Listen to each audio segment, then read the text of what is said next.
Good afternoon and welcome to St. Maarten. This is going to be different. So what we're doing today is taking this, if they show it again, there's the old CRJ700 from Caribbean Airlines. And we are taking this today down to Piarco. We'll see how, looky there, American Airlines. We've got, I just installed Aerosoft Simple Traffic, and I look to my right and I am already quite pleased to see that American Airlines flight. So let's see here.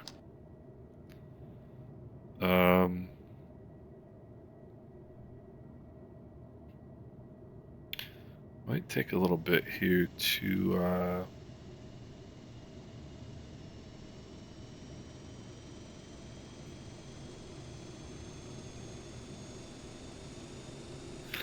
get ready. One thing I'm not real good at yet is starting the airplane, so I may just be lazy and just hit the ready for taxi button. But the first thing I should do before I do that is put more fuel in the airplane, or at least check and see how much fuel is in the airplane. In the CRJ, you do that over here. That should be plenty of fuel actually for this flight. So let's hit ready for taxi and get lazy. Let me move the okay, parking brake is set. So what this is going to do now is start the airplane for me.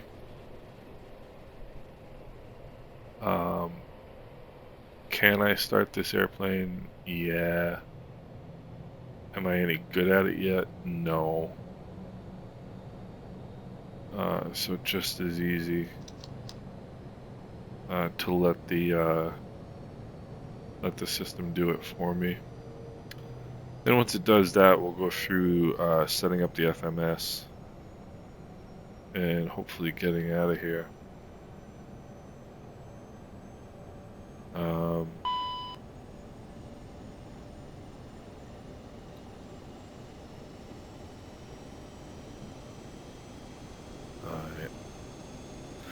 So while this gets going, while the airplane gets itself going, let's set up the FMS. Now we do that. I like doing it with a view where I can see these two displays right here. So this is our database. This is our flight date, January 6th. It looks like the database is actually out, but that's alright. We're just going to let that go for right now. Alright, position Init page. What we need to do is copy a GPS location and set it right here. This way the inertial reference system knows where the airplane is. This is the general position of the airport, and this is the actual specific location of where we are right now. Alright, so let's go to the flight plan page. TNCM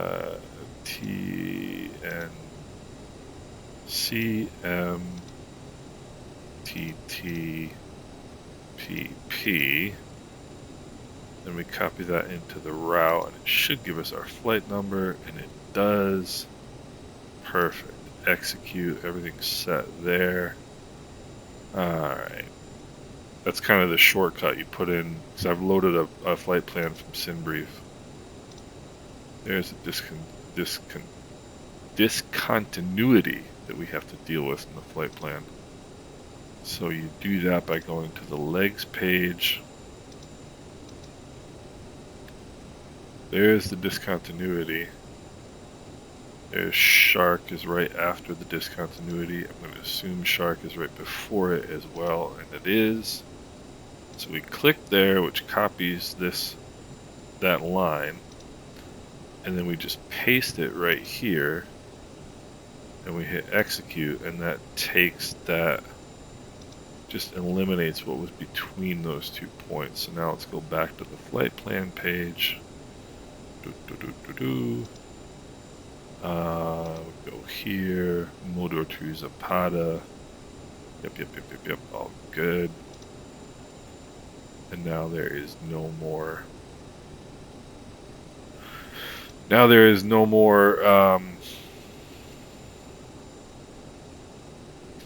Discontinuity. Now let's go to the VNAV page. VNAV, what we want to do, I believe it's flight level 5000 out of St. Maarten. It's 6,500 coming in, 5,000 leaving is the transition altitude. Target speed, cruise altitude. We're going to be cruising at 21,000 today. Doink. And you thought being an airline pilot was exciting, right? Transition level at Piarco. Transition flight level 55. And you get this from your charts, your Navigraph charts. Okay, and execute. Alright, let me see here. Descent info page. We want to be at Shark at 4100. Is that correct? That is correct. Cool. Alright, that's good. Let's see. Index. Init page. Alright, back to index. Init. Okay, I guess we're pretty good. Program. There's our wins. So that's good. Now perform init. Now this is what we have to get from, first of all, let's go 2100 is our cruise altitude. That's already in there. Okay, alternate cruise altitude. What that is if you, if you have to go to your alternate, what altitude would you cruise at to your alternate? And that's going to be 10,000 for this flight. Let's hit that. Let's do this next bit the lazy way. Alright, performance. Let me zoom in here real quick. Alright, we got 52 passengers. That's our cargo. That's the flight. That gets us the fuel that's in the airplane from the system and copies it right here. Let's set the payload in the simulator. Now copy Perf Init data to FMS. You hit that button, and what that does is copy this weight and all this stuff, the zero fuel weight and all that fun business, into the Perf Init page for you. Just makes life a little easier. You don't have to do it. Alright, let's set up our MFDs real quick. So left side pilot MFD, I like to have the on selection here, and I'll put VNAV, hit this button to switch left right, and then I'll put VNAV here in the right. And what that does is puts the VNAV restrictions right here for in the co-pilot side. Alright, so let's check up here. What's it complaining about? Yaw damper. Alright, let's yaw dampener is here. Alright, no longer complaining about that. Okay, cool. So everything is set. You want to make sure the probes are on so it can detect any ice. Left hand, right hand probes. Alright, everything else is good. Battery master's on. Fuel pumps are off. Da da da da da da. Alright, let's put on our strobes. Alright, 122.8 is the frequency we have. 118.7 is what we want for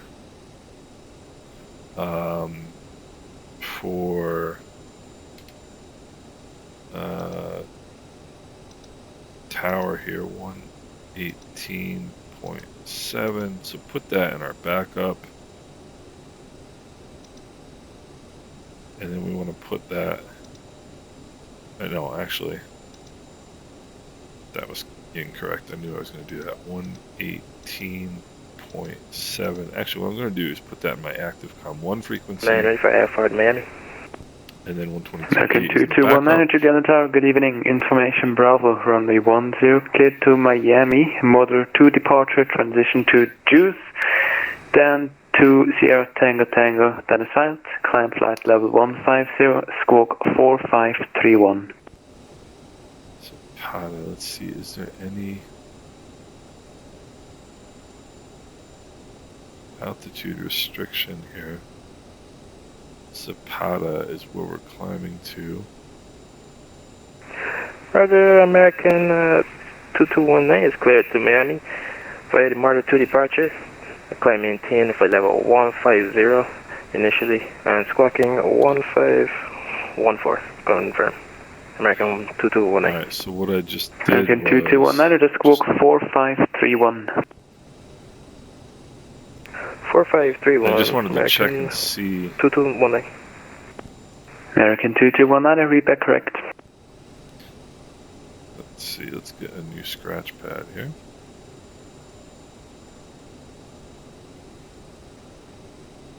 Juliana Tower, good afternoon. Caribbean Flight 264, ready for push and start. Request IFR to Piarco. Caribbean Airlines 264, Juliana Tower, good evening. Information Bravo, runway 10, cleared to Piarco. Motor 2 departure to Zapata, then asphalt. Climb flight level 150, squawk 4550.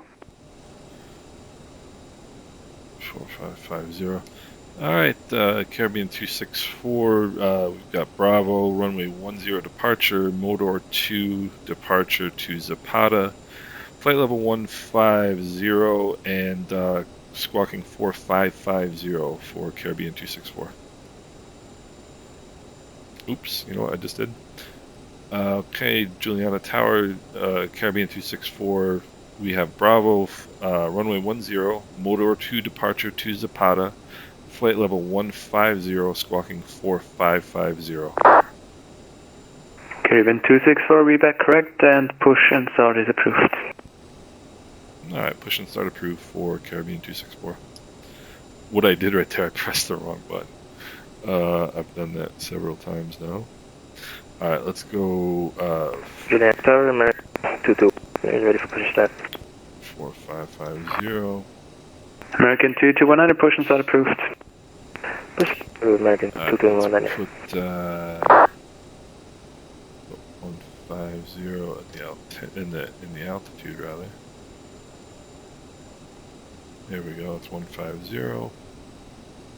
Set this. Alright, let's engage the parking brakes, release those brakes, and we'll get a pushback here. I'm not in a race with that,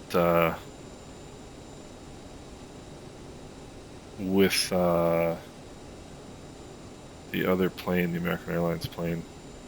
If he beats me on the pushback, so be it.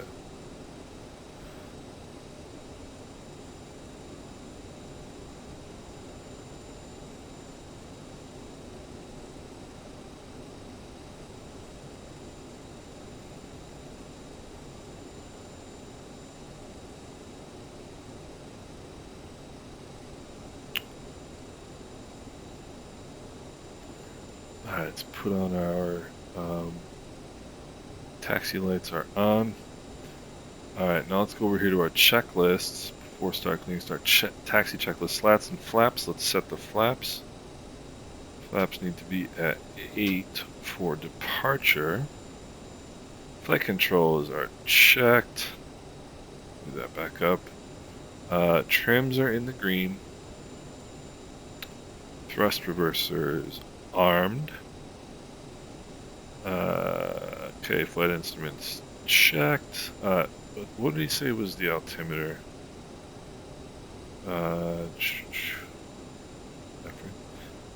Juliana Tower, Caribbean 264. Can you give me the altimeter setting, please? Caribbean 264, the QNH 1016. 1016, thank you.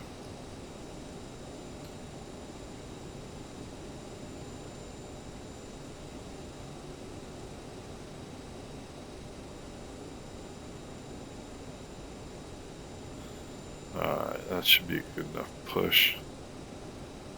Let's see if we can.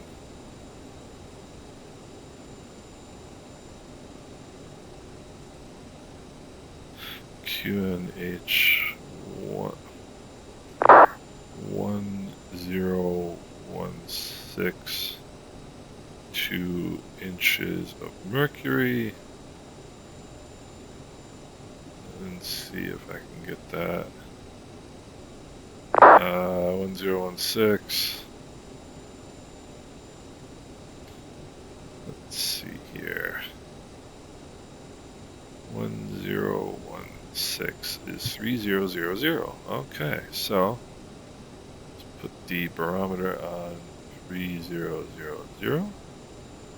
Actually, what I can do is just change the option here because they're gonna give it to me in that anyway. Okay. Alright. Okay, so everything should be set. And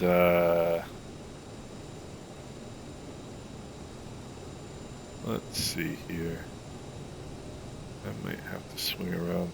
I think I should be able to make it here.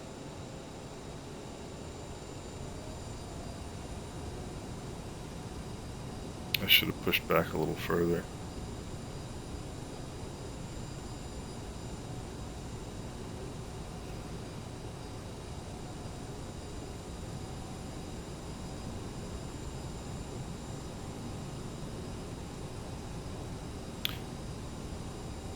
Juliana Tower, Caribbean 264, taxi to 10 via Alpha.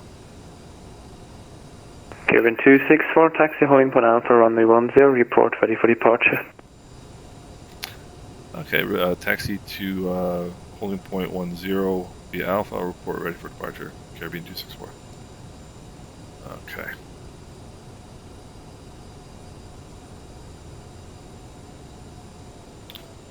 Okay, good taxi throttle setting is about 30% N1.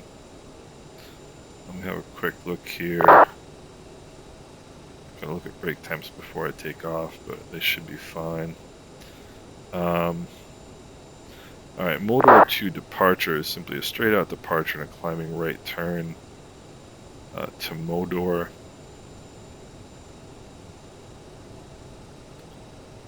Should be pretty straightforward. Modor at or above 4,000.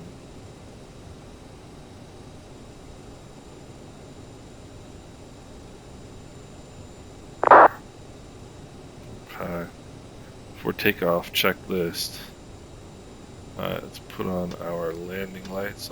Always want your landing lights on under 10,000 feet. You're going to turn the taxi lights off. I should probably do that a little bit later, but I'm going to do that right now. Alright, fuel cross flow is on manual. Boink. There's that. Really shouldn't do these things while you're taxiing. Ladies and gentlemen, the captain has advised that we are now cleared for takeoff. Alright, transponder and TCAS. There's the flight attendant. Transponder and TCAS. TCAS is good. This is going to be my first jet departure from St. Maarten. This is pretty cool. Radar train display set. CAS. Let me look at the CAS. Okay. This is looking pretty good so far. Okay, let's put on the brakes here. Alright, takeoff configuration is okay. Alright, then you hit, for some reason, you hit the toga button. And then look, and you get these two toga indications, and you're ready to go. Alright, so, believe we're good to American go. 2219 taxi, holding point Alpha, runway 10.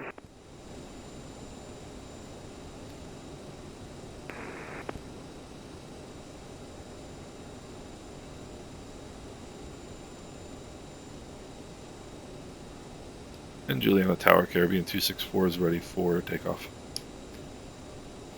Caribbean 264, expect 2 more minutes. Roger, I have departing and landing traffic in sight for Caribbean 264.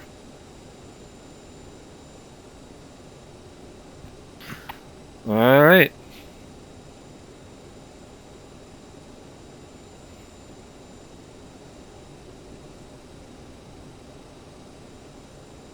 This should be... Caribbean 264, line up and wait, runway 10. We'll line up and rate runway 10, Caribbean 264. There's traffic coming in, but he... You know, that's the one thing about... that's live traffic, actually. And that's the one thing about VATSIM, is not everybody's on the same page, so to speak, you know. But it's just the way it is. It's still pretty cool. Approaching runway 10. Entered runway 10. 7,100 feet remaining. So that traffic is, that's actually real live traffic right there. I don't know how far out it is, but I think it's pretty close in. But,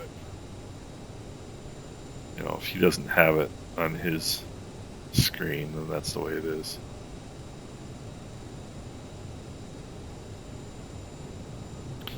Alright, folks, here we are. Runway 10. And he just went around. Alright, so we go to toga. Get the gear up. Once we've got a positive rate of climb. Make a right turn once we're 600 feet above the ground. That's when we get that. Oh, well, there he goes. Nice landing. And there's American 2478. They're going back to Miami. That's another VATSIM pilot right there, which is really pretty cool.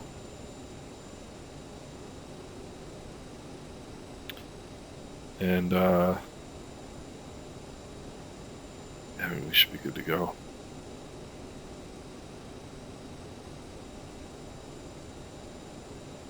Are in white needles, which is what we want.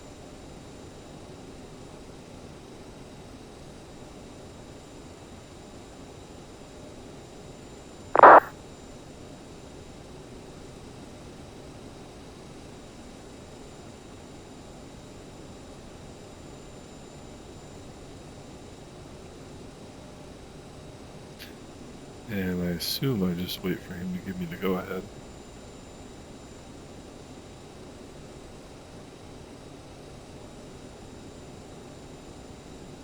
He's probably has a clearance requirement for IFR traffic. Caribbean 264, wind 070 degrees, 9 knots, runway 10, cleared for takeoff. Clear for takeoff, runway 10, Caribbean 264. Alright, bringing in the power. There's climb setting. There's toga. Alright, takeoff power is set. Engine instruments are in the green. Airspeed is alive. 80 knots. Cross American check. 2219, line up and wait, runway 10. 120. American 221. V1. Rotate. Positive rate. Let's get that gear up.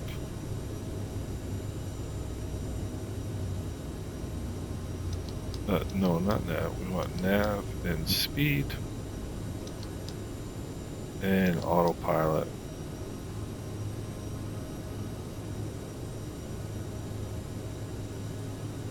That's going to take us right out through the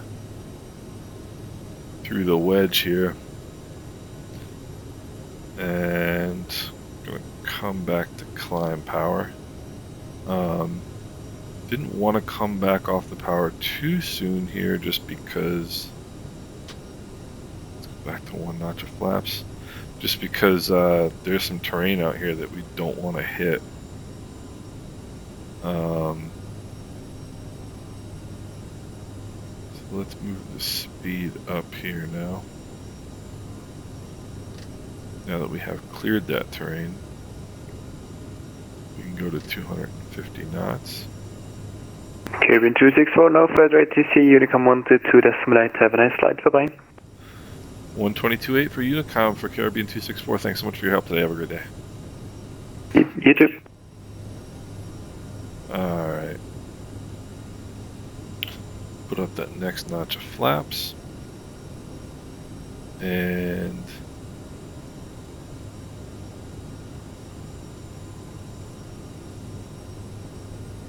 American 2219, wind 070 at 9 knots, runway 10, cleared for takeoff. And there's 122.8. Copy that into Unicom. So there we go. And here we are, folks. Climbing out. Fuel flow on auto. So we want to turn off manual there. Things are looking good. You can see we're heading right to Modor here. We want 4,000 or above. Okay, we're easily going to make that.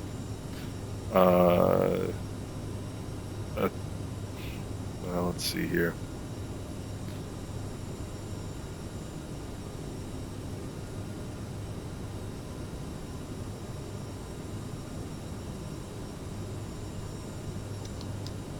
Okay, that's standard now. Bleeds and APU are set. Bleeds are in auto. APUs good. Let's see here. Thrust reversers off. Check the CAS. Turn the we'll leave the seatbelt signs on for a little bit here.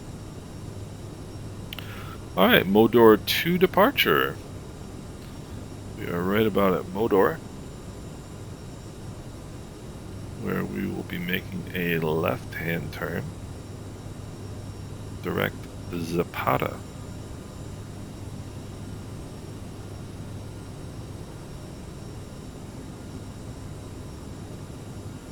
And I generally am not a fan of let's move that altitude up a little bit now too. Altitude, let's put it right up to our cruising altitude of 21,000. Generally not a fan of autopilots in Flight Simulator. Simply because, alright, we're above 10,000 feet, now we can go to speed 290. It's because I think it takes the fun out of flying, but in an airplane like this, you just have no choice. You have to, there's St. Bart's right down there. You have to use an autopilot, I mean, especially single pilot, right? You know, I'm flying this by myself, and there's just no way to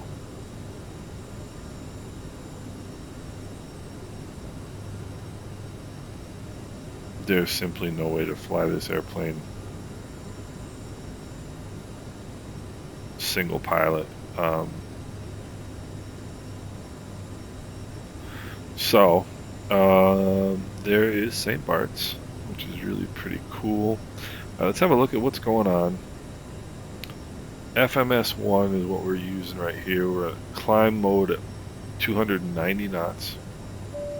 And that's just going to give us whatever. We are now serving sandwiches. Alright, if you're serving sandwiches, I'll turn the seatbelt sign off. I will also turn the landing lights off. So what you do is you set it in a climb speed mode, and it's just going to give you whatever. Traffic, come right. 2219. It's just going to give you whatever speed it can. Level 1. Vertical speed, rather. Direct to juice. Any conflicts in check. American 2219.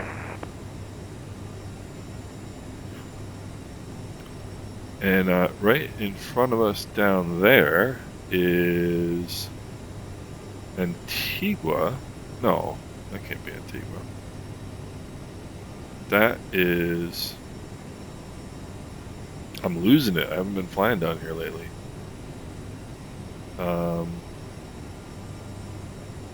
That's, you see that blinking light there, by the way? That's live traffic.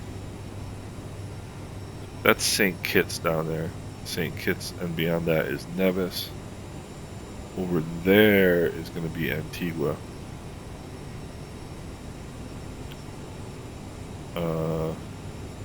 Actually, we're not quite that far yet. Antigua's going to be further down.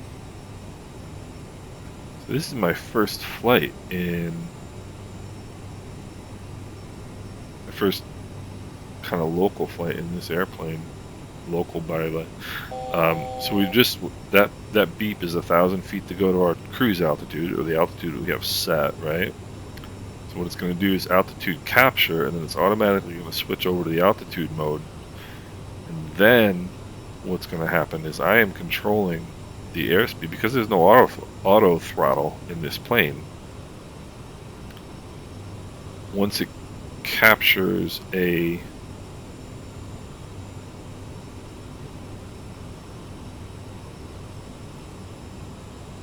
once it captures the altitude it's set for, it's simply then going to give you whatever speed it can for the throttle setting that you have. So I'm coming back to like 78% N1, and we'll see what kind of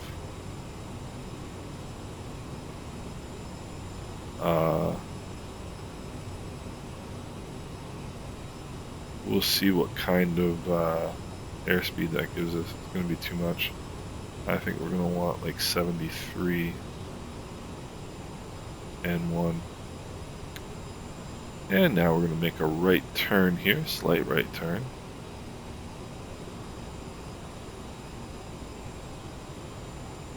And this is going to bring us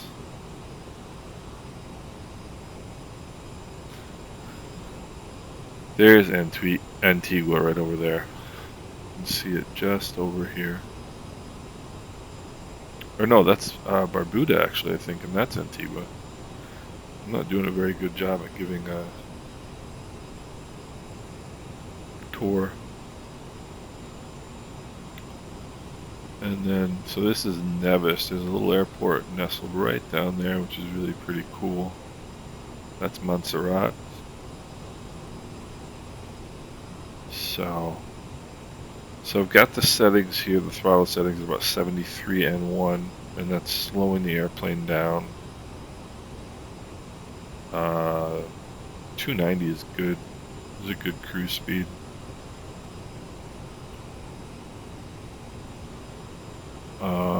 So it's not going to be a real long flight. It's going to be about an hour.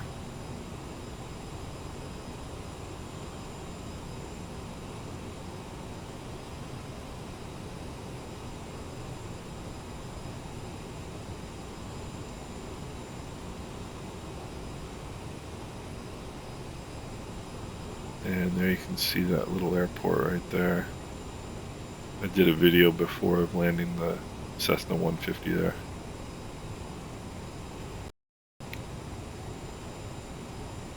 Alright, so let's move this down out of the way here. I want to get a little more range here on my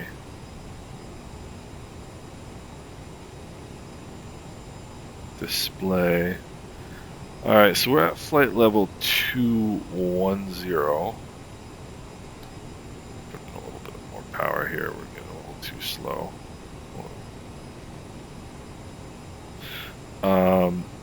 So let's have a look here at our VNAV descent info. We want to cross Shark on the ILS on the way into Piarco at 4,100 feet or above. And what this does right here this tells us from our present position what angle we would need, what descent angle we would need.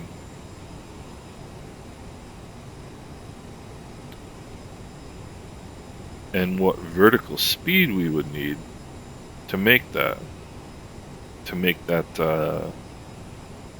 altitude intercept. So if I started descending from right here at a glide angle of 0.4 degrees and a descent rate of 282 feet per minute, I would hit 4,100 feet at Shark. So that's just one of the ways it kind of helps automate your thinking, or your planning rather. That is Antigua, that's Montserrat, and over here is going to be Guadeloupe. So one of the rules of thumb for descending in this plane, tiny bit more power, 76 on 1, is you want to start it about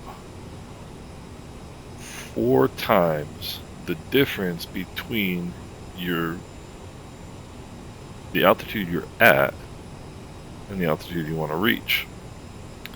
So 21,000 minus 4,000, let's call it even.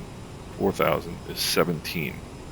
17 times 4 is 68. So we want to start our descent about 68 nautical miles from Shark. So what we're going to do is put in fix. Let's see, TTPP is the location.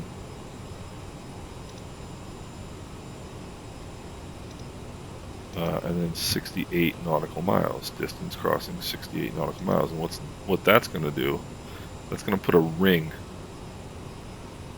on our display. See that green ring right there? That's going to put a green ring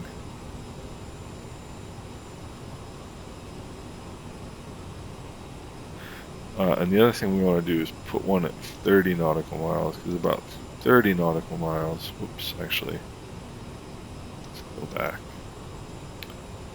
Since we've already created one fix, one circle, now it gives us page 1 of 2. We can go to the next page and create a new one, create a second one if we want to. And I do want to reference TTPP, about 30 nautical miles from there, I want to be at 10,000 feet. So now I've got these 2 rings set.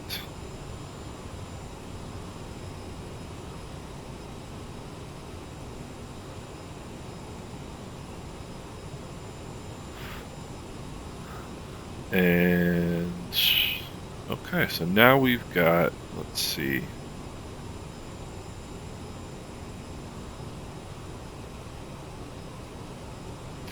say we've got about 40 minutes to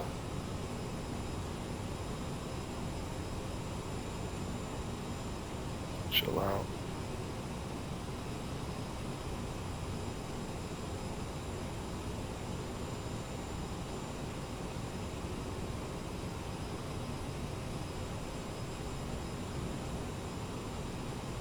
One thing I've found with these throttles is getting like a precise number. It's kind of tough.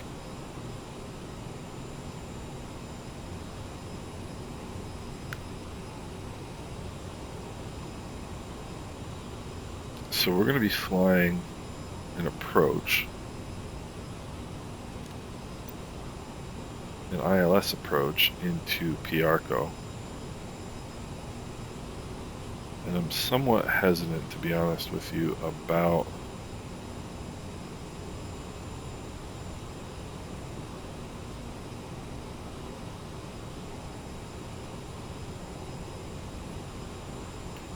about pulling up the chart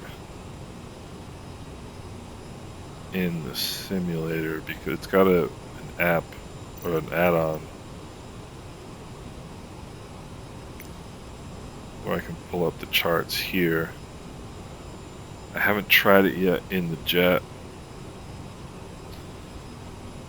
I'm a little bit hesitant to do so because this flight is going so well and I don't want to do anything that is going to mess it up. Which is kind of always the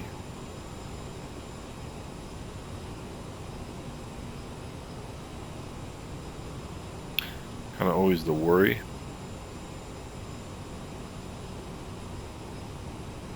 Let's put in our code here, EDAE 49SZ.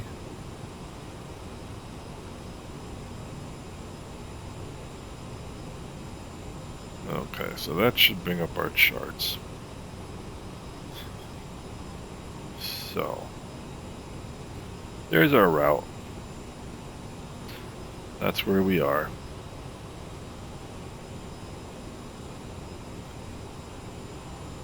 So let's go down to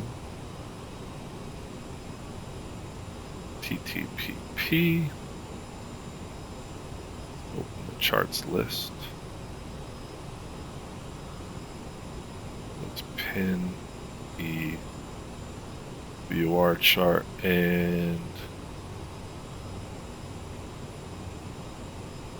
that chart.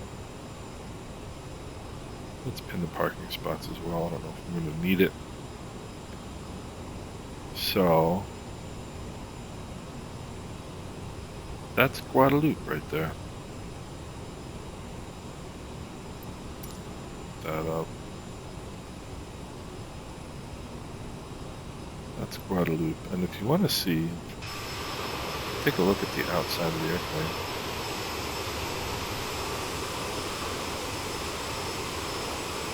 So this is what we're flying.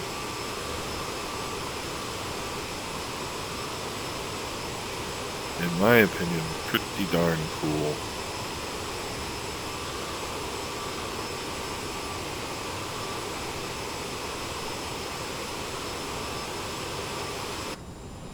Alright, so one of the things I like to do, especially when I'm flying IFR, and it's clear weather here, but there's no way to know whether the weather's going to be clear. Well, there is a way to know. I was going to say there's no way to know whether the weather's going to be clear in Piarco, but I can actually get the weather in Piarco right now. Weather in Piarco, wind is 110 at 11 knots, visibility more than 6 miles, clouds few at 2700. Temperature 86 degrees, dew point 84 degrees, altimeter 2988. I'm already going to write that down. Altimeter is 2988. I'm writing that in my in ForeFlight. Alright, so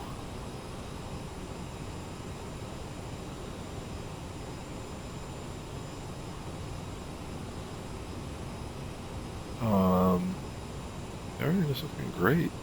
Airspeed's pretty good. Cruising along at 21,000 feet.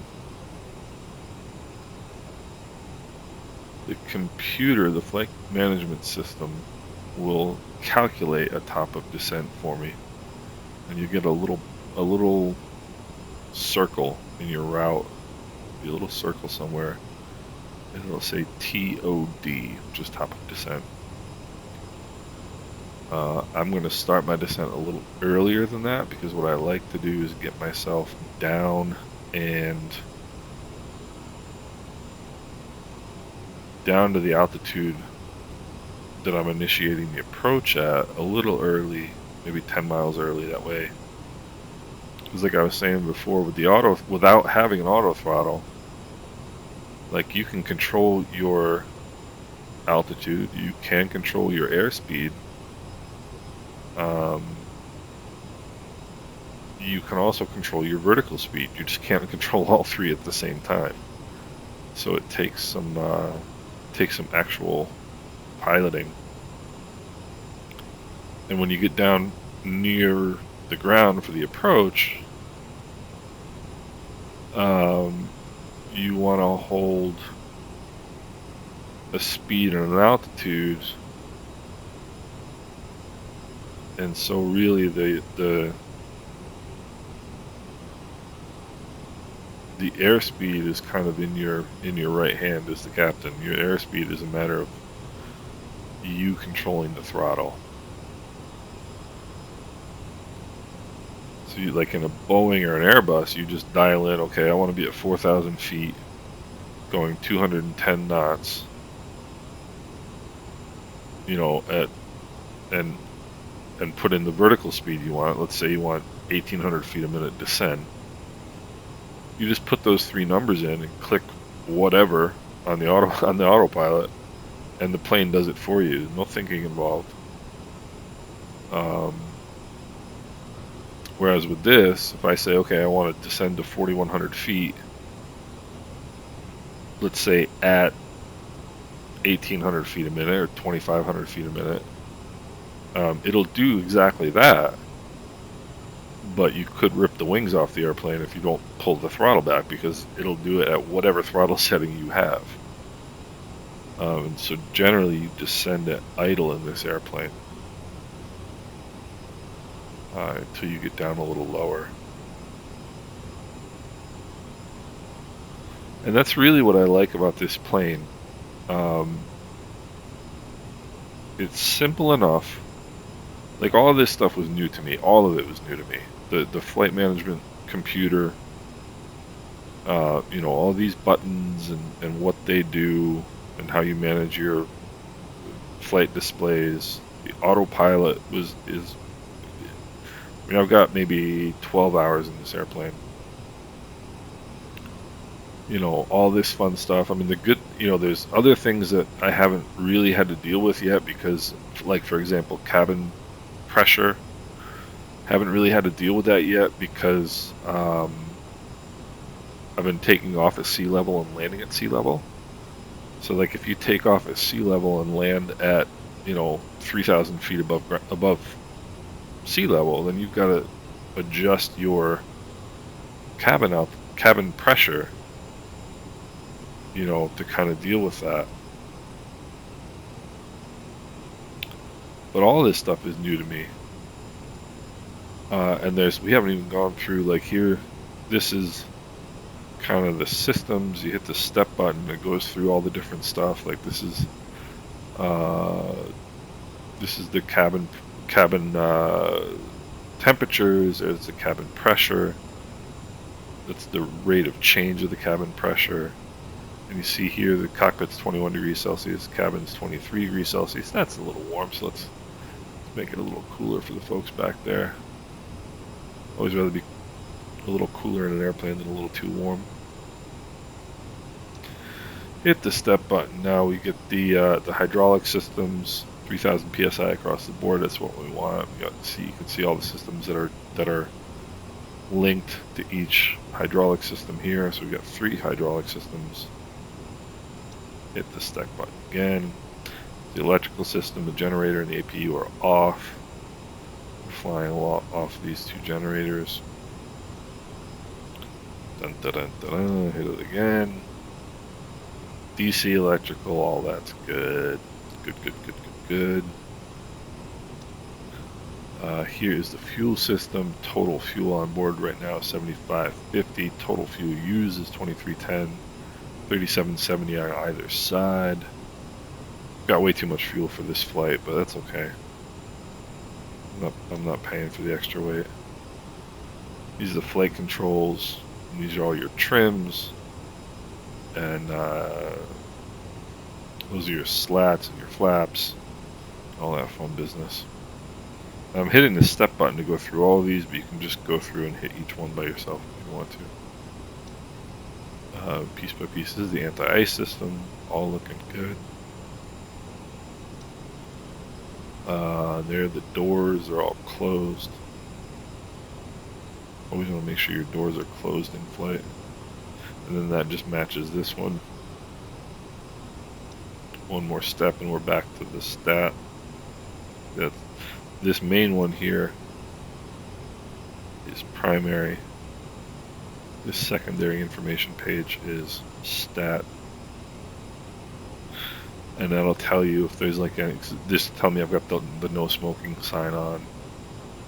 These are all the trims, and this is the cabin altitude pressure and all that fun business. And you can see like landing level, right, is 0, same as takeoff, you know. And the reason for that, of course, is because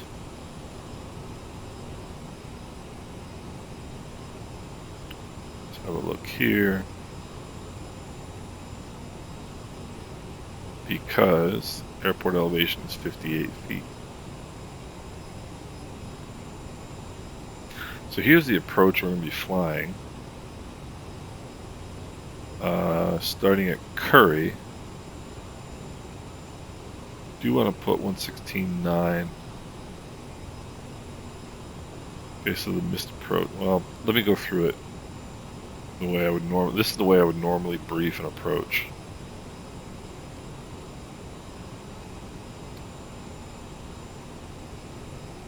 About 43 minutes from Curry right now.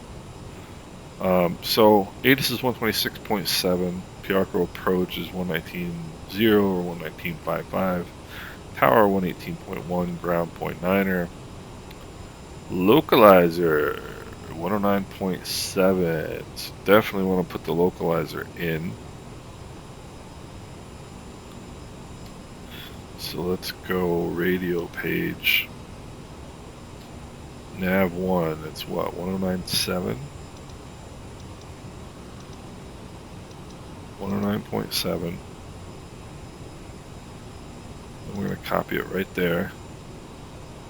We want this in manual. We don't want it changing our nav, because if you have it in auto, it'll change to whatever the closest nav source might be, whatever the closest VOR might be. And we do not want that. That would be bad. So 109.7 is the localizer frequency.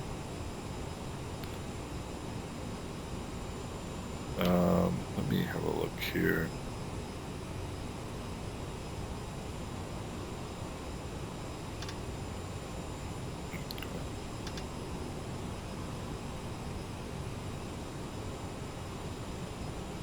.7. Let's put, let me see, 116.9 in the backup.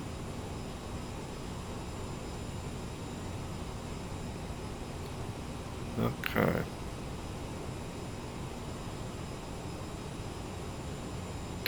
Alright, 116.9 is in the backup. It should automatically switch if we have to do the missed approach, which I don't anticipate that we will. We're coming up, it's passing Dominica right now. See right here in the clouds. Then we should be coming up on Martinique pretty soon, up over here. Alright, so 109.7 is the 109.7 is the ILS frequency. Final approach course 105. Piarco is glide slope intercept at 1,400 feet. That's what that means. ILS decision height. Let's see here for category D. Yeah, it's 265. Airport elevation is 58. Runway elevation is 30. Missed approach. Climbed to 2,200 feet and I'm heading a 105, which is straight ahead. Then a right climbing turn to 4,100 feet to the POS VOR and hold. So what we're doing is we're coming in here to Curry. and a heading of 134 to Shark. And Shark is what, 11.2 plus 3.8 is what, 15 miles, 15 and a half miles from the runway threshold, which is the missed approach point. Well, it's the missed approach point for the localizer approach. The ILS approach, it's a decision altitude of 265.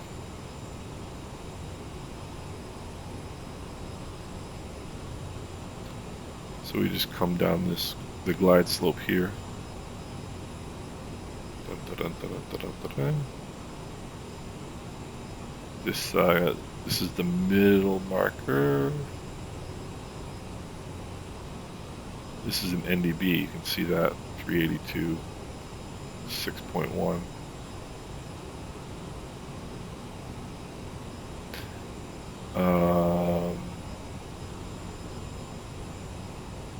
Okay, it's 601. No, it's 601. Distance is 6.1 miles from the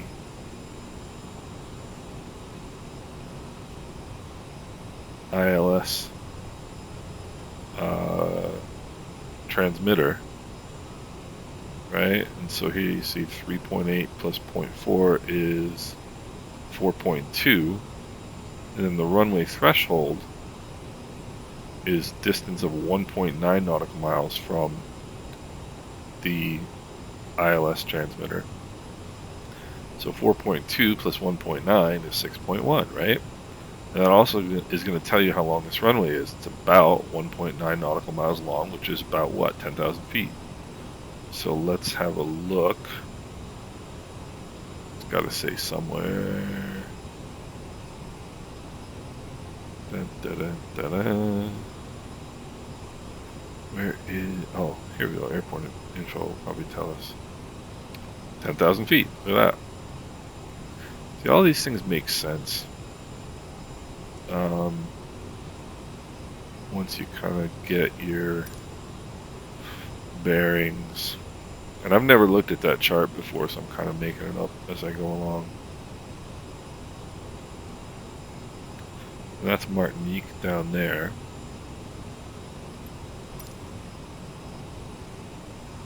So the reason, there's another approach that brings you down over the mountains and then a hard left turn in, which is a little bit shorter of a flight path. The reason I chose this is because this is my first time into this airport. It was my first time landing this airplane anywhere other than St. Maarten. And this gives me a nice, long, lazy, you know, like I said, so from Shark, right here, the runway threshold is, there's 15 miles, about 15 and a half miles. So I'm just going to be, once I get to Shark, I'm basically just chilling for 15 miles and start a nice descent. And the descent, so let's talk about the descent. What's the descent rate going to be? Ground speed in knots, you figure about 140 knots in this airplane, give or take. And you can see here the ILS glide slope at 140 knots is 743 feet per minute descent. And you might not know this, but 743 feet per minute at 140 knots is a standard 3-degree glide slope. One of the things you can always check on these charts is look and see what the glide slope angle is. If it's greater than 3 degrees, that's steeper than standard. Standard is always 3 degrees. And that's St. Lucia. So there's St. Martinique over there. So you can see Martinique right here. And then looking over here, that's St. Lucia.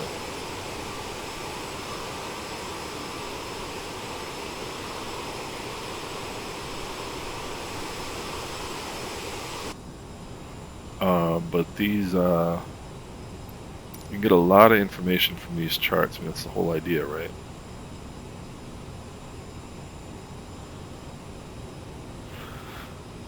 And I mean, you can't get FAA charts for Piarco because it's not in the United States or in like a U.S. territory. So it's kind of a moot point, but I really like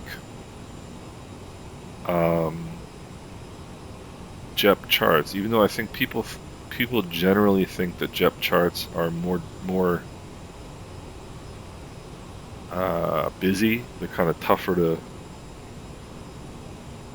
to read, but because they've got so much information on them, you don't need to do a lot of other things. Like, for example, one of the big things, not for, well, I guess, yeah, for flying any airplane, really. You've got, see, this is when you've got the full, if you look right here, so this is a runway visual range. This is the visual range required for the landing. So for the landing, you need two things. You need to have sight of the ground effectively at, above 265 feet, which is 235 feet above the ground. And how do we know that? Because the runway is at 30 feet. So this is in MSL, which is mean sea level, 265. It's 265 degrees above mean sea level, which is 235 feet above the ground.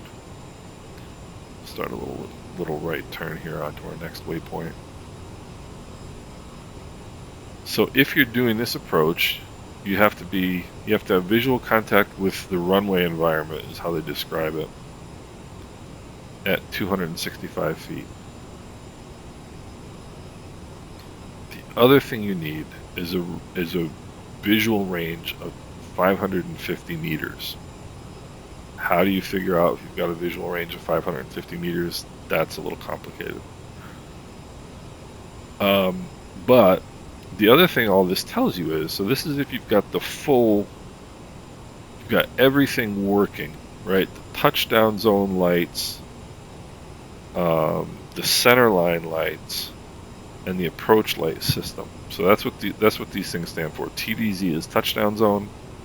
Those are the touchdown zone lights. CL is center line, runway center line, the lights that are in the center of the runway. ALS is approach light system. So those three things taken together, the approach light system, the touchdown zone lighting, which are all the kind of the lights at the threshold of the runway, and then the center line light. Those three things comprise the approach system for the airport. And what this tells you is, how does that change if you don't have everything working? Let's say the touchdown zone lights are out. It says 1 R550, so it hasn't changed.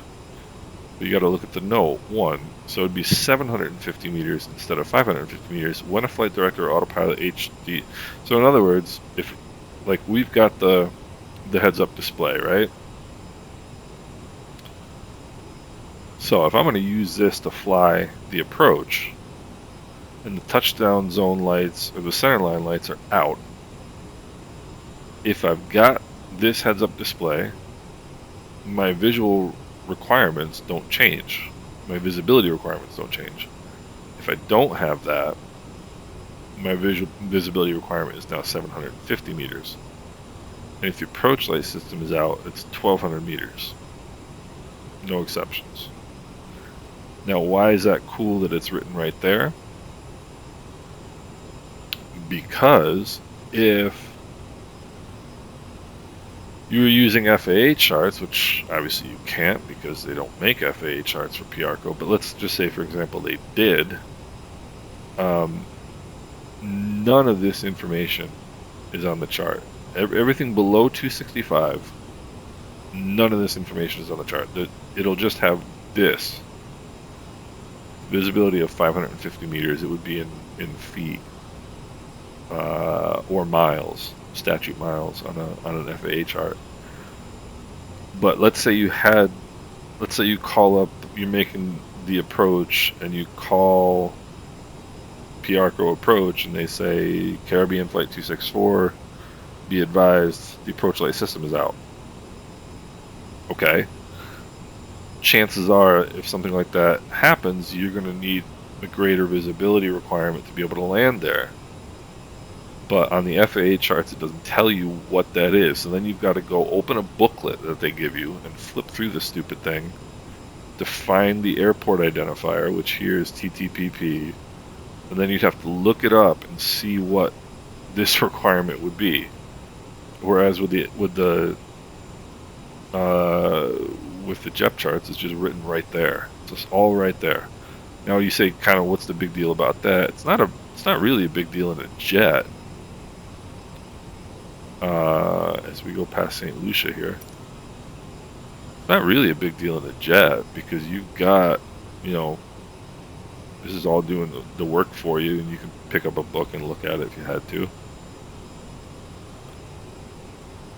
But if you're in a single engine airplane with no autopilot, at, say, 5,000 feet in the clouds, and you're hand flying and you don't have an autopilot, now you gotta go flipping through a book looking for some information about runway requirements? No thanks. It's just a pain. And to me, it's kind of a safety issue. Alright, so we're getting close to, so this is our ring here. So I'm going to set this for a second and take a captain's break.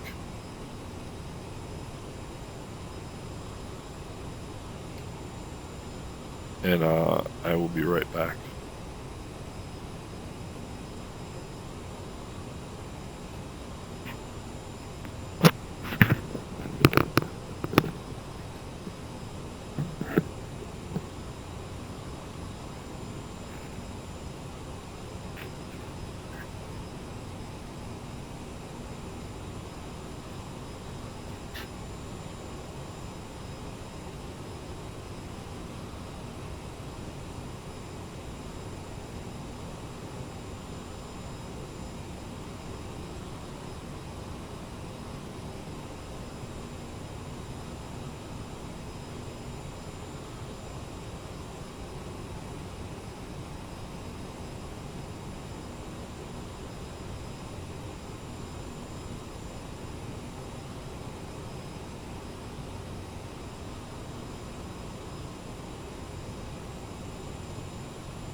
Okay, back from my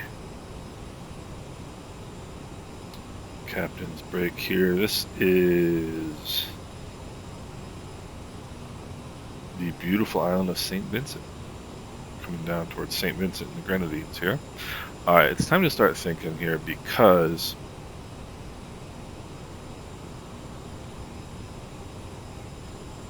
it's one of the things about instrument flying. Always got to be thinking. And this is the first time I'm making this approach. You're going to hear me repeat myself about 14 times in the next little bit here.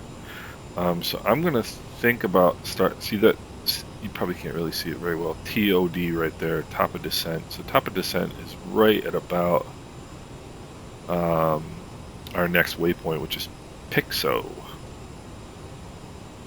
So right there, and my estimate was right here where this green line is, so that's cool. So Pixo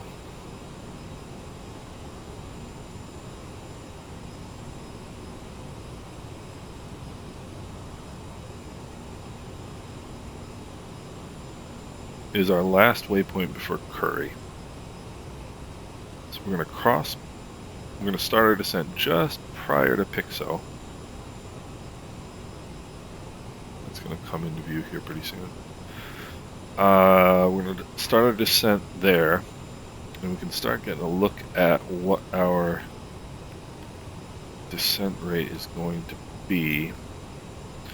To do that, we go to VNav, over, and then descent info. Okay, that's really the page I want.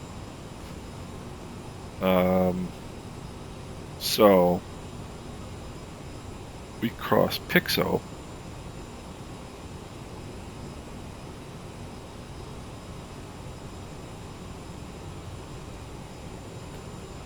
And then we start our descent to meet Curry at 4,100 feet or above. So what I'm going to do is cross Pixo.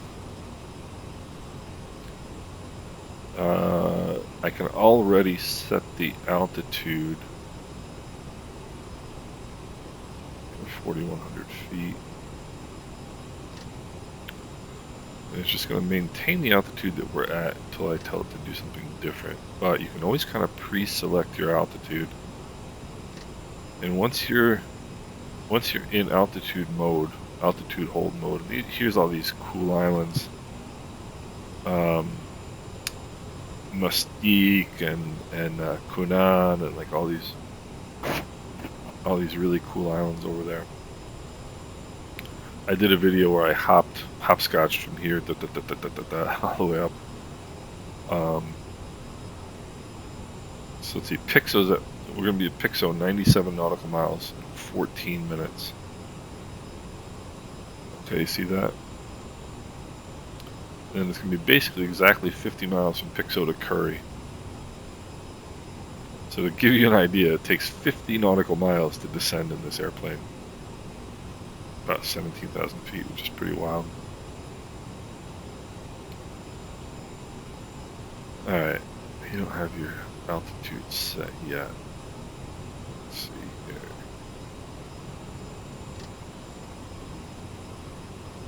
Alright, 4,100 feet. So I'm going to cross Pixo.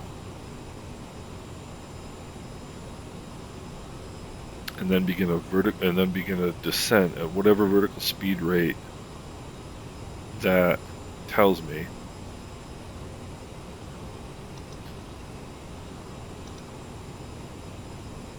And this is the assumptions that it's basing those numbers on. So a speed of 290 feet, 290 knots rather. So I've got to keep it basically at right at the speed that I am at this vertical speed, whatever it is at Pixo, and then that's going to get me right to Curry at the altitude I want to be at. So you can see there's that green circle I drew around the island with the fix button, right? So there's the first, that's 68 nautical miles from TTPP. So this line right here is 68 nautical miles from TTPP. And I just put that in as a kind of a guesstimate as to where we're going to have to start descending. And that's because I need all the help I can get. I don't want to get kind of sidetracked and not paying attention like I'm doing right now. How beautiful is this, right?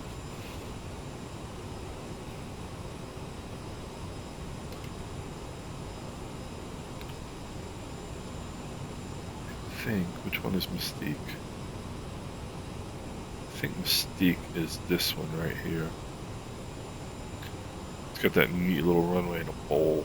Destination ATIS is 126.7. Alright, 126.7 is the ATIS. I'm not going to put that in because I don't need to. Alright, 2988 is my altimeter. Alright, so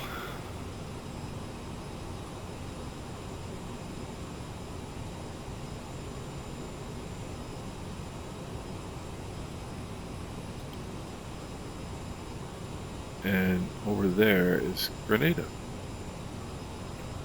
Alright, so we're going to cross Pixo, start our descent. I'm going to start it actually here, start it early. Start our descent down to 4,100 feet.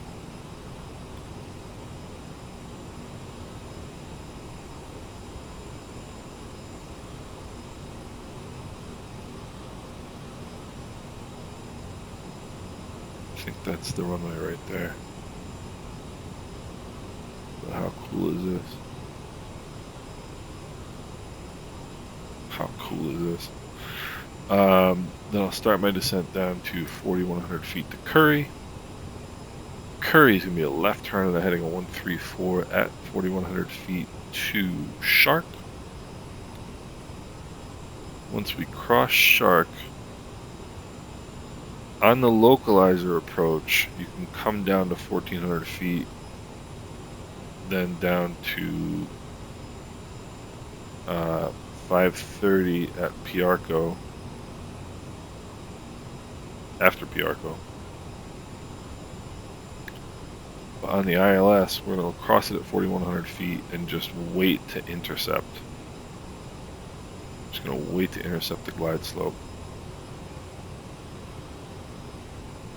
Now, technically speaking, the glide slope intercept is here at Piarco at 1,400 feet.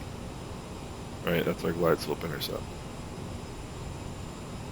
So what I could do, I could cross Shark, come down to 1,400 feet, level off, go to Piarco, then intercept at Piarco, and then begin another descent down. But the easier way to do it is just 4,100 feet from Shark until the needles come in on your ILS, and then voilard.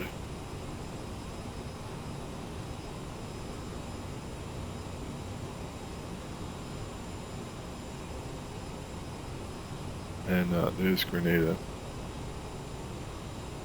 And now my brain is contemplating the approach button, because I need to hit the approach button at some point, because this is an ILS approach and I haven't flown an ILS approach in this airplane. So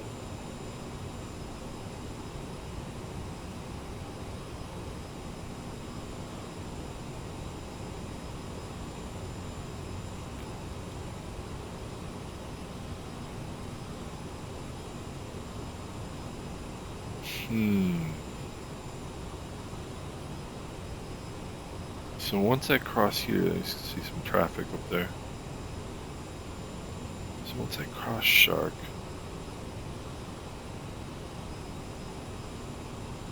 see this? Okay, there's a no. Descent below 4,100 feet, not authorized until inbound on the ILS. In other words, until I intercept the needles, until I intercept the glide slope, I can't start down. Which makes sense.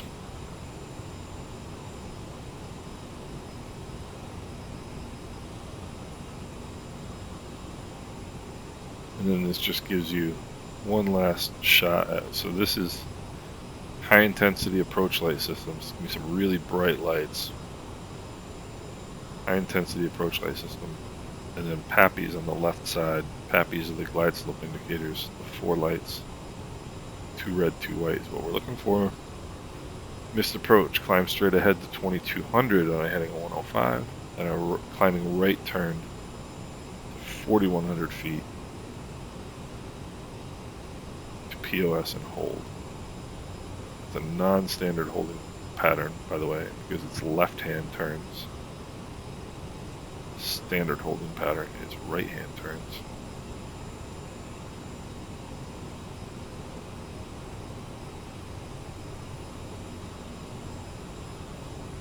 So,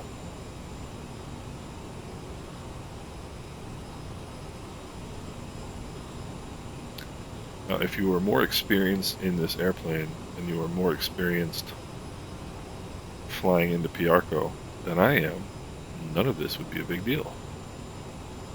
You would just go ho-hum, ho-hum. See, this is that 30 nautical mile ring I put.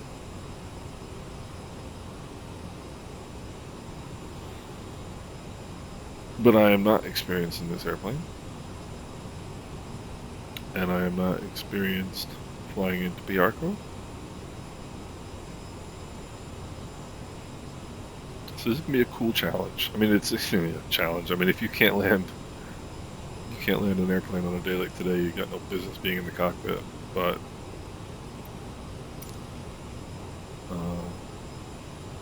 there's the coast of Venezuela over there. So let's go around this way. This is what I really think is cool about the water. And oh, there's Grenada. Ooh.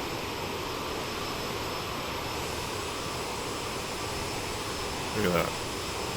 How's that for a picture?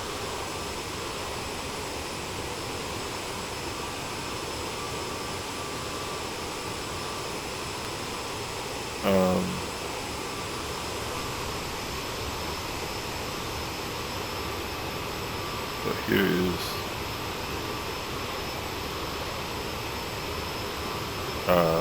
Trinidad. There's Tobago. And there's Switzerland as well.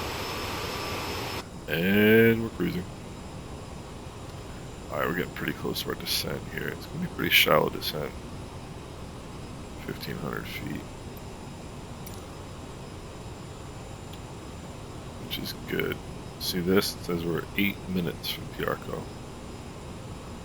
Alright, let's look at our checklists here. Descent checklist, landing level set, fuel's checked. I just saw that out of the corner of my eye. TCAS is set. Make sure TCAS is set. TCAS is set. CAS checked. CAS is checked, all good.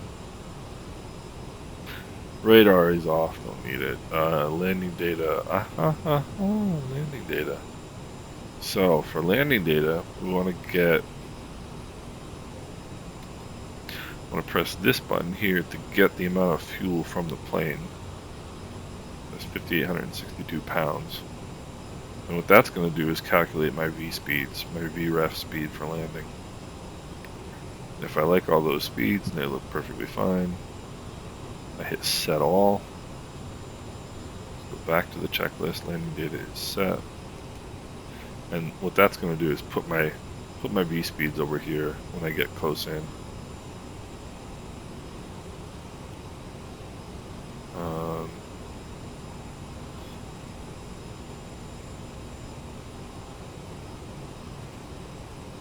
Alright, so what I'm going to do now is unique to flying in VATSIM.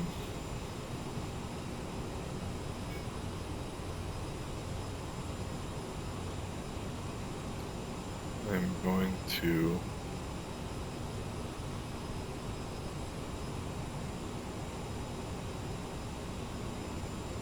check and see if there's any controllers at Piarco, and there are not. Alright, so there we go. Now what I'm going to do, I'm going to pull the power back a little bit here. And I'm going to go into vertical speed mode. I'm going to put it about 1,500 feet per minute. And I'm going to pull this power back even more in a little bit. So what this is telling me is that I need 1,743 feet per minute to hit shark at 4,100 feet. So I'm putting it a little bit less than that right now.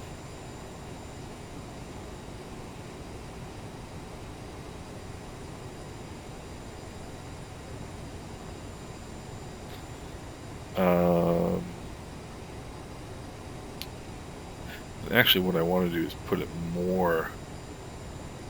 So it's telling me 1,700 feet. I want to go. Let's go 2,000 feet a minute. And so what that's going to do is that will get me to level. That'll get me leveled off before I reach Curry.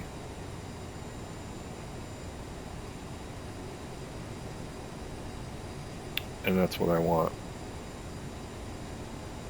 And I'll show you why once we get there. Approach briefing is done.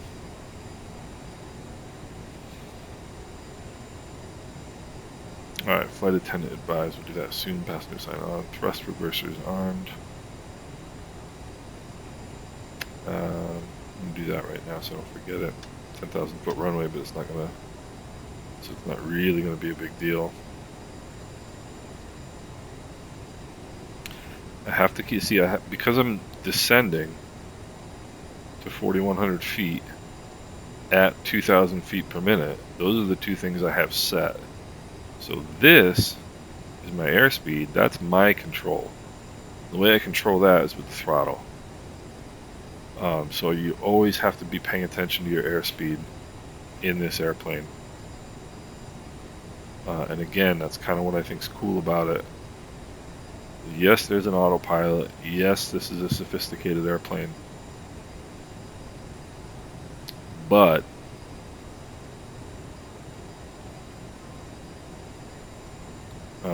see the airspeed's creeping up there. I'm not surprised, to be honest with you. I'll pull the power back a little bit more.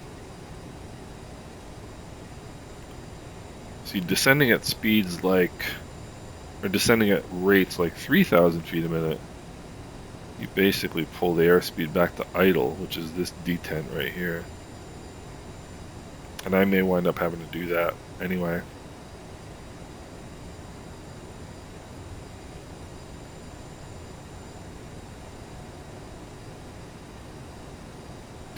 Now, this right here, first of all, I want to be at about 10,000 feet at this ring. It's about what I want. Now this, they call this the banana. And this is where you're going to reach this altitude that you have set. So we're going to reach 4,100 feet here. Pretty soon you're going to see Curry, which is going to be right up here. So we're going to reach Curry, or we're going to reach 4,100 feet before we reach Curry. Right? And that's what we want.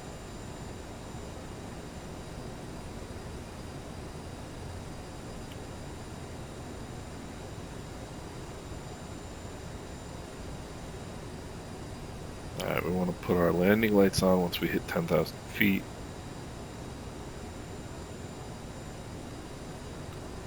Get those folks sitting down in the back. 122.8. 38 miles from Curry. So once we're about 25 miles from Curry, I'll make a radio call here.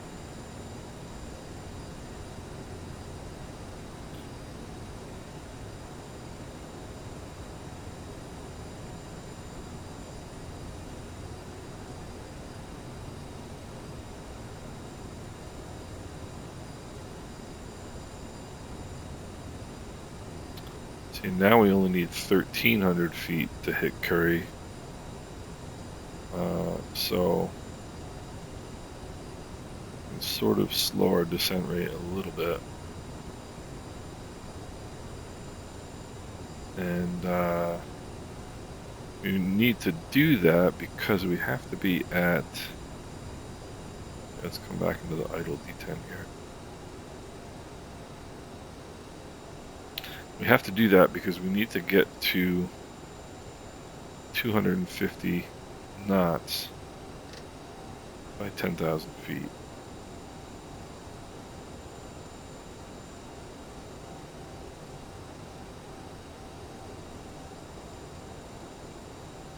Okay, we should have that. See, that's starting to slow down. I'm going to turn the landing lights on. 30 miles from Curry. Flight attendants, please prepare for landing.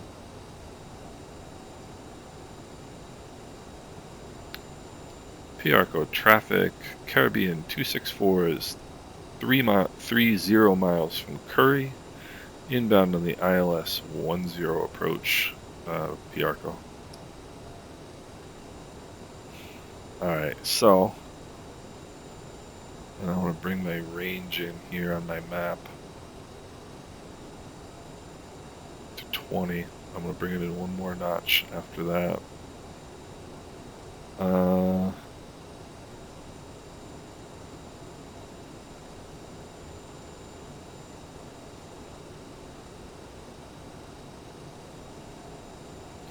Alright.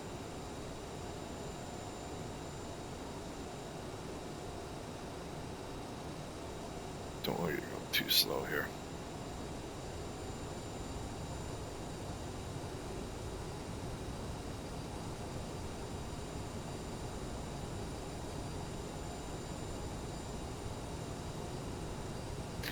$240. Alright, so next thing we're going to do is dial in 210 on the airspeed, which is our minimum clean airspeed. Minimum airspeed with no flaps or slats. Alright, 840 feet. We're going down at 1.5. So let's bring that nose up a tad more. Vertical speed 1.2, that's 1200 feet per minute. And what that's going to do for us is help slow us down a little bit, which is what we want. Really what we want to do is be at Curry at 4,100 feet and 210 knots. That's what I'm looking for out of life right now.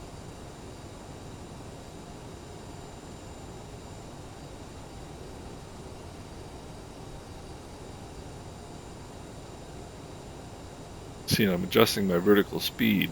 Now I'm at 1,000 feet per minute to adjust my airspeed. Because if you change your pitch attitude and you don't change your power, you will change your speed. And that is true regardless of what airplane you're in. So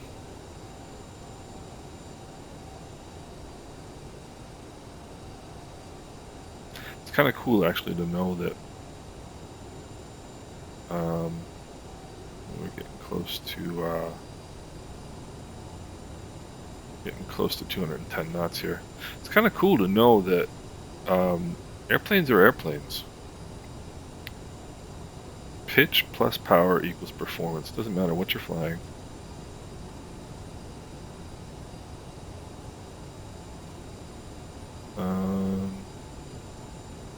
What did I say my vertical, or my 2988?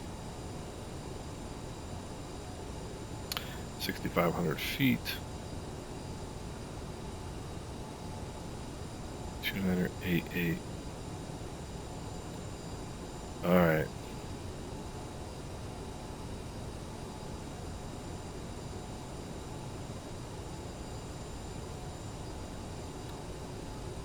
So we should get a nice long straight in final. So once we cross Curry, left hand turn to 134, maintain 4,100 feet. And then Shark, we hold 4,100 feet.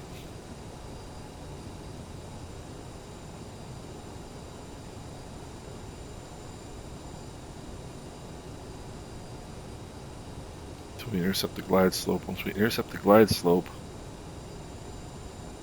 set the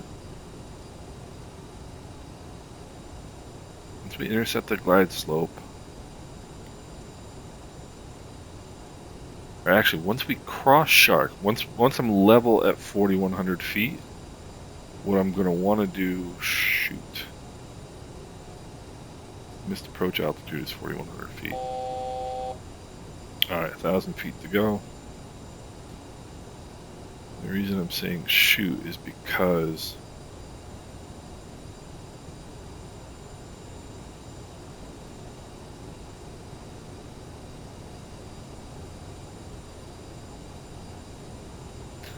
I'm trying to figure out how to get the airplane to not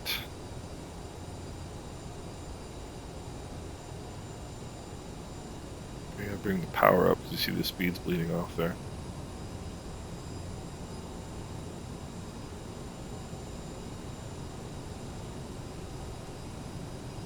We're not close into these mountains, are you?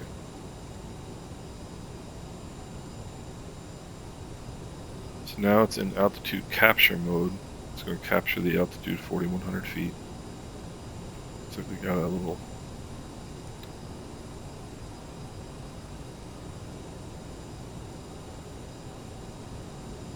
port down here. Alright, now I'll bring the power up a little bit more because you can see that speed is dropping off a little bit more.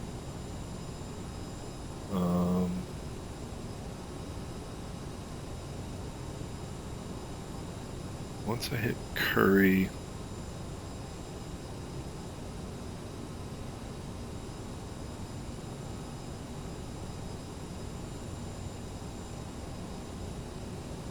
I'm not gonna mind.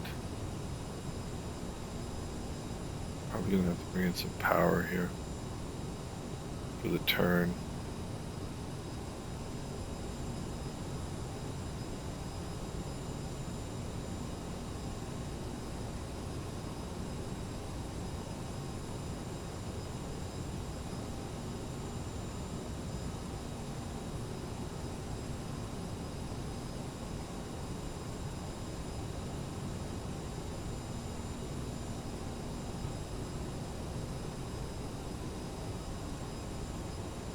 Don't want this taking up as much space.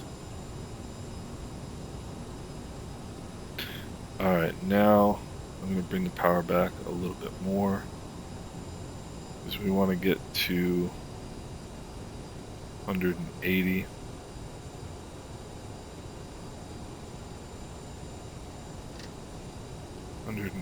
knots.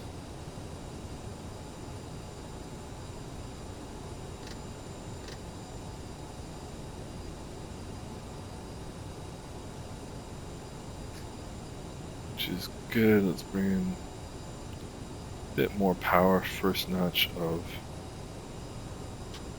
flaps.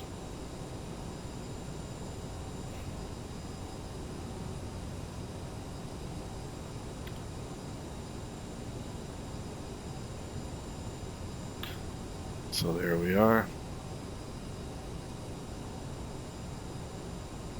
Making the left turn at Shark. See that? You're getting a little bit slow now. Second notch of flaps. Bring in some power.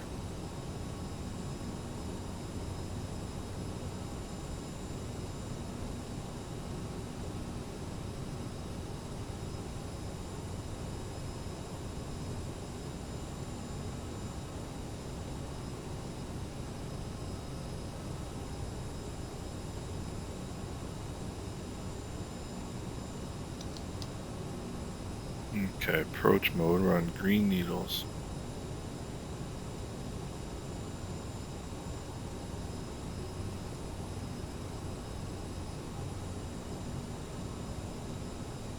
Speed I'm looking for now is going to be 160.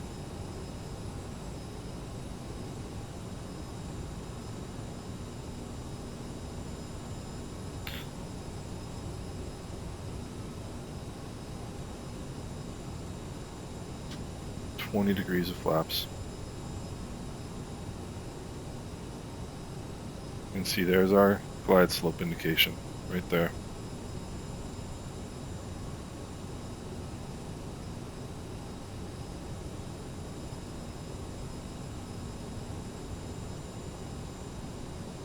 See, now it's going to start down.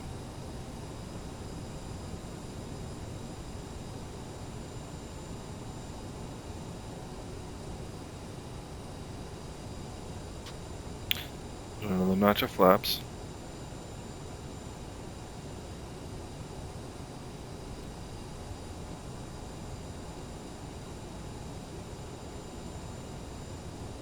Okay, airspeed is coming down. That's what we want.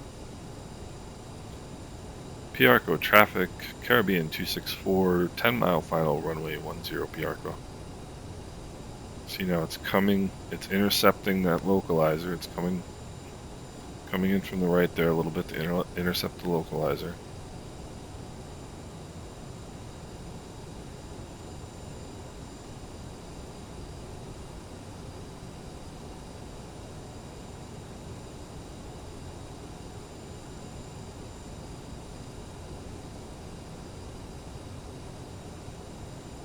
And that's Piarco, 1,400 feet. Ladies and gentlemen, we are about to land. Please remain seated until we have stopped. Okay. Now let's go gear down. Let's go full flaps. Now is when we really have to keep an eye on the airspeed. It's going to have to come up, that power, otherwise the airspeed's going to drop right off.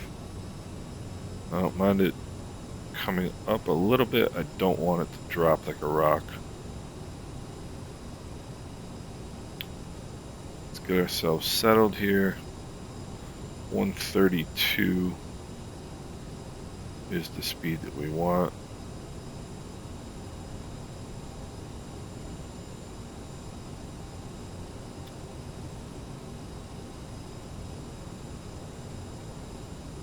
See, that's a little bit slow. Let's go up to about 60% N1.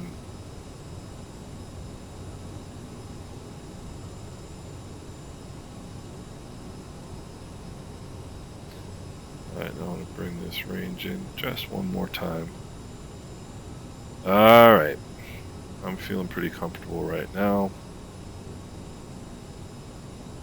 2,000 feet. Oh, too slow.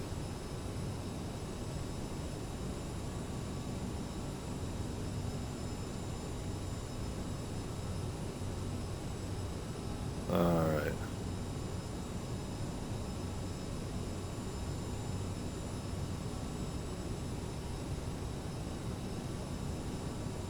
Maybe 5-mile final. Piarco traffic, Caribbean 264, 5-mile final, runway 10 Piarco. Alright, let's get rid of this, have a little bit better view. Alright, we're going to disconnect the autopilot and hand fly this thing from here. Gotta disconnect, but then you've got to put it right back in that kind of slat there.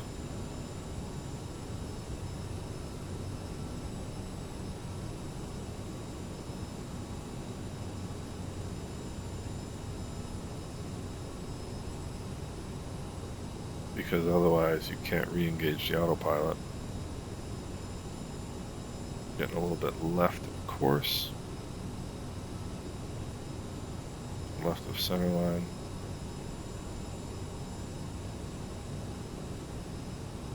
And just really, really easy on any sort of adjustments.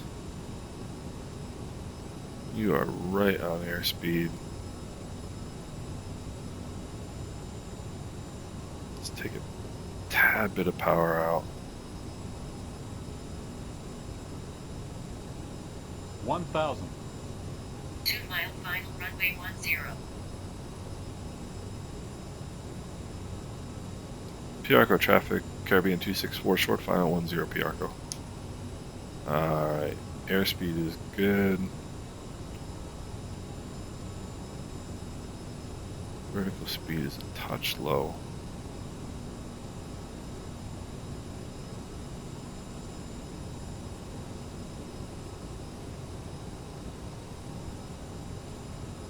Coming off power a little bit, we're high.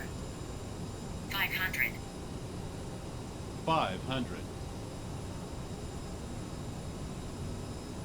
400. 300.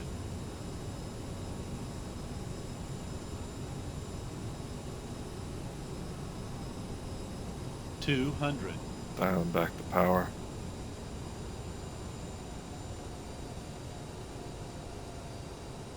Sync rate. 100. 50. Sync rate. 40. 30. 20. 10.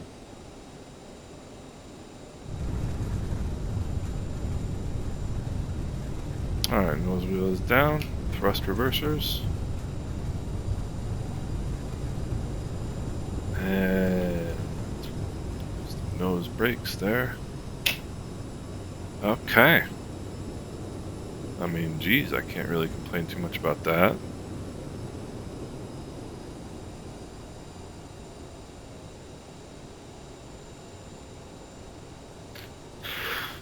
Turn on the taxi lights. Let's turn the nose lights off. Put up the flaps.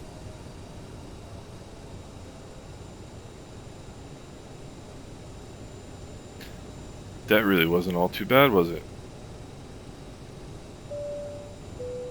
Please remain seated until the aircraft has come to a complete stop. And I forgot, I actually bought this airport so that there is a really cool terminal building.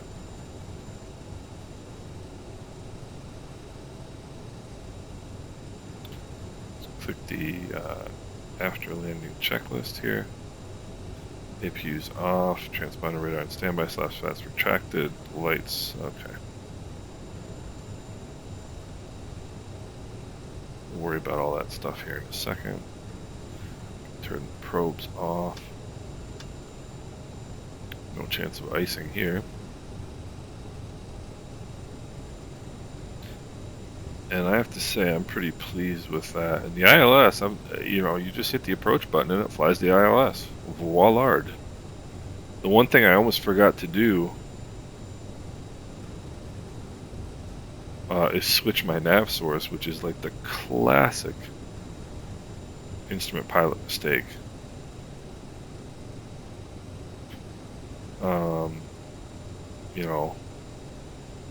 If you're flying an ILS, you better be on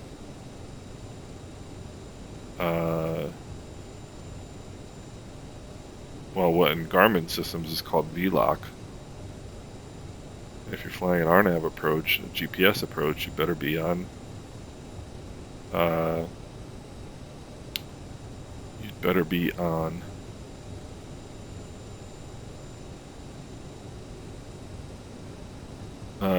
GPS. And I almost forgot to do. Well, I didn't really almost forget to do it, but I just was kind of a little bit late in thinking about it. So I guess that's another way of saying I almost forgot to do it. But I was kind of nervous because I actually hadn't read what the procedure is for an ILS approach before I did this flight, which I should have done and I didn't.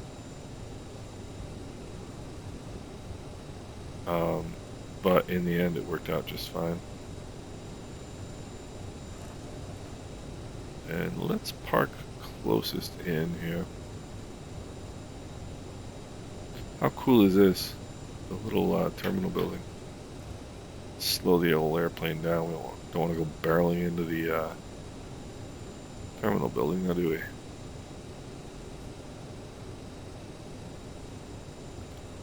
Alright. This is almost like an actual airline flight, isn't it? How about that?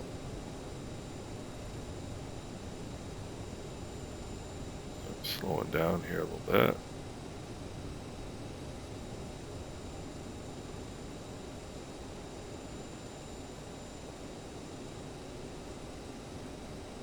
Alright, and there we go, ladies and germs. Let's put on the old parking brake. Turn off the... That's the one that everybody's waiting for in the back, right? Alright, shut down. Parking brake is on. Seatbelt lights off. Thrust reversers off. Anti-ice is off. I know that. Fuel pumps are off. Beacon off, nose wheel steering off. Let's go beacon off, taxi lights off, nose wheel steering off, and then your terminating checklist. Let's see, aircraft. Set those. Connect those. Door. Let's open the door. Checklist. Da, da, da, da, da, da, da. Initial reference system off. Da, da, da. Alright, so shut down the engines here. We've got everything connected. Ladies and gentlemen, the door is open. Please make your way And to the exit and please make yeah, sure there's a you whole bunch have of other all your stuff. I'm personal not worried too items much and about that. carry-on luggage. Okay, fuel boost pumps off. Battery master off. Just gonna cut once it unpauses. Now we're on ground power. Now, let's go out here and have a look. So I think that was a pretty respectable flight. And this is, I'm pretty sure this is the Payware airport. Don't mind me, I'm going to take a picture right there. I'm pretty sure this is a Payware airport, and it's really pretty cool. I mean, I like these kind of unique Caribbean airports, and there is another jet that's landed behind us. And the cool thing about, so I just installed